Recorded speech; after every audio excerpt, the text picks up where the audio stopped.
சந்தனமாவது நீரு, துதிக்கப்படுவது நீரு, சந்தனமாவது நீரு, சமயத்தில் உள்ளது நீரு, செல்லுவர் வாய் உமை பங்கன் திரு ஆலவாயான் திருநீரு. ஓம் கங்காயே நமக,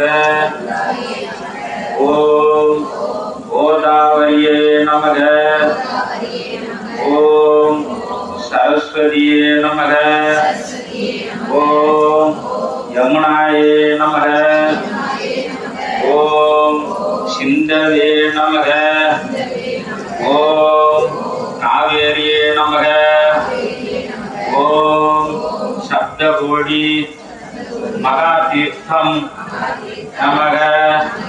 அதனால கங்கா காவேரி எல்லாம் நினைச்சு நமஸ்காரம் பண்ணிக்கோங்க.